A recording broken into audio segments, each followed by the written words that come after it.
Hello guys, இன்னைக்கு வந்து packing கிளாஸோட டே 2. இன்னைக்கு நம்ம வந்து கிராம் மெஷர்மெண்ட்ஸில் ஒரு கேக்கை வந்து எப்படி பண்ணுறது அப்படிங்கிறத கற்றுக்க போகிறோம். வாங்க எப்படி பண்ணுறதுன்னு பார்க்கலாம். நிறைய பேர் வந்து கமெண்ட்ஸில் கிராம்ஸில் போடுங்க அப்படின்னு கேட்டிருந்தீங்க. இப்போ வந்து நம்ம ஹாஃப் கேஜி கேக்குக்கான மெஷர்மெண்ட்ஸ் வந்து என்னென்னு பார்க்கலாம்.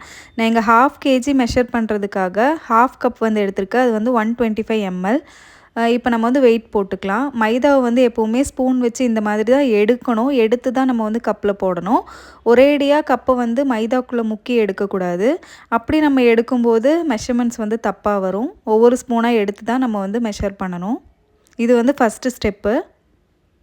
ஒவ்வொரு ஸ்பூனாக எடுத்து மைதாவை வந்து மெஷர் பண்ணிவிட்டு லெவல் பண்ணிக்கலாம். லெவல் பண்ணுறதுக்காக ஸ்பூனோட பேக் சைடு எடுத்துக்கலாம். பேக் சைடு வச்சுட்டு இந்த மாதிரி லெவல் பண்ணிக்கலாம்.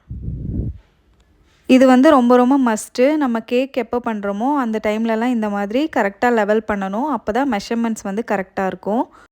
நான் யூஸ் பண்ணுறது பார்த்திங்கன்னா 250 ml கப்பு. அதில் ஹாஃப் கப் அப்படின்னா 125 ml. 125 ml தான் நம்ம வந்து ஹாஃப் கேஜி கேக் பண்ணணும். அந்த மைதா வந்து நம்ம மெஷர் பண்ணி வச்சுருக்கோம்ல, அது வந்து எவ்வளோ கிராம்ஸ் இருக்குதுன்னு பார்க்கலாம்.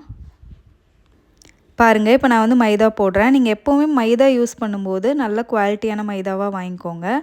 இப்போ மைதா வந்து கரெக்டாக 60 கிராம் அளவுக்கு இருக்குது. ஹாஃப் கேஜி கேக் பண்ணுறதுக்கு 60 கிராம் மைதா வந்து நம்ம எடுத்திருக்கோம். அடுத்ததாக நம்ம சர்க்கரையை வந்து அளந்து எடுத்துக்கலாம். நான் அதே கப்பில் வந்து சர்க்கரையை வந்து அளந்து எடுத்துக்க போகிறேன். சர்க்கரை பார்த்திங்கன்னா நான் இங்கே வந்து முழு சர்க்கரை தான் எடுத்திருக்கேன். நீங்கள் வந்து பொடி பண்ணி எடுத்திங்கன்னா நம்ம மைதா எப்படி அளந்து எடுத்தோமோ அதே மாதிரி சர்க்கரையை வந்து அளந்து எடுத்துக்கலாம். இப்போ நான் வந்து முழு சர்க்கரை போட்டிருக்கனால கரெக்டாக 87லேருந்து 90 கிராம் வரைக்கும் நம்ம வந்து யூஸ் பண்ணிக்கலாம் சுகரு. நீங்கள் வந்து பவுடர் சுகர் யூஸ் பண்ணிங்கன்னா அதுக்கேற்ற மாதிரி வெயிட் வந்து மாறும். சர்க்கரை நான் மெஷர் பண்ணும்போது அரை கப்புக்கு கொஞ்சம் கம்மியாக தான் எடுத்திருக்கேன்.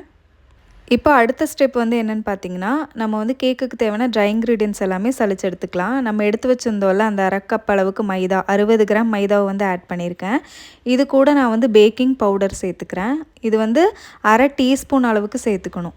பேக்கிங் பவுடர் நீங்கள் யூஸ் பண்ணும்போது நல்ல பிராண்டாக வாங்கிக்கோங்க. அதுவும் இல்லாமல் எக்ஸ்பிரி டேட் எல்லாமே பார்த்துக்கோங்க. அடுத்ததாக பேக்கிங் சோடா வந்து ஒரு 1/4 டீஸ்பூன் அளவுக்கு ஆட் பண்ணிக்கிறேன். இது கூட ஒரு பிஞ்ச் உப்பு கூட நீங்கள் ஆட் பண்ணிக்கலாம். ஆட் பண்ணிவிட்டு இதை நான் வந்து ஒரு 3 தடவை சலிச்சு எடுத்துக்கிறேன். கண்டிப்பாக நீங்கள் வந்து 3 தடவை சலிச்சு எடுக்கணும். அப்படி இல்லைன்னா ஒரு தடவை சலிச்சு எடுத்ததுக்கப்புறம் நல்லா மிக்ஸ் பண்ணிக்கோங்க.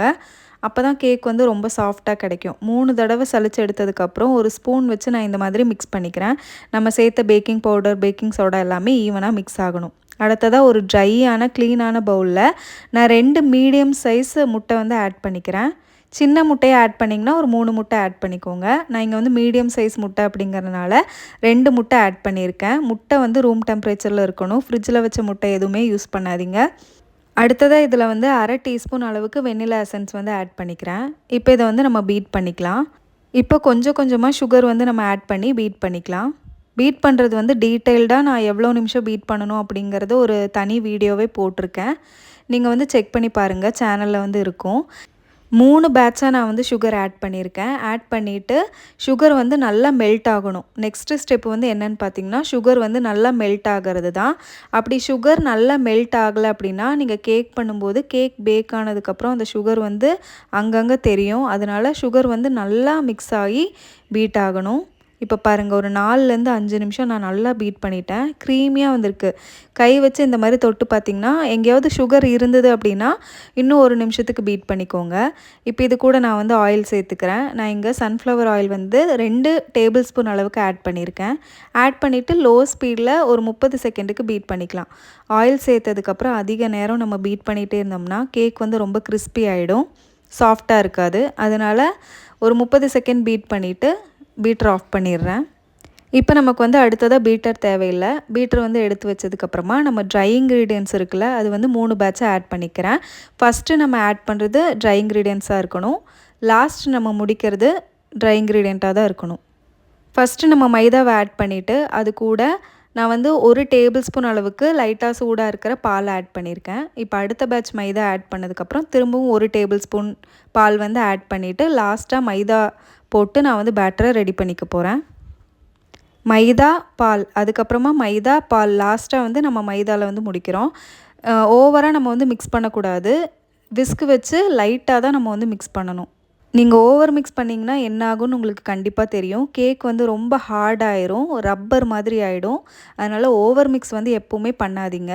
இப்போ அடுத்ததாக நான் ஒரு ஸ்பேச்சுலா எடுத்து மிக்ஸ் பண்ணிக்கிறேன். அடியில் பார்த்திங்கன்னா நம்ம ஊற்றின பால் எல்லாமே மிக்ஸ் ஆகாமல் இருக்கும். அதுக்காக நான் ஒரு ஸ்பேச்சுலா வச்சு மிக்ஸ் பண்ணிக்கிறேன். அப்படி நம்ம அந்த பால் வந்து எவாப்ரேட் ஆகி வரும்போது உங்களுக்கு கேக்குக்கு மேலே ஒட்டுற மாதிரி இருக்கும். நிறைய பேர் வந்து இந்த டவுட் கேட்குறீங்க.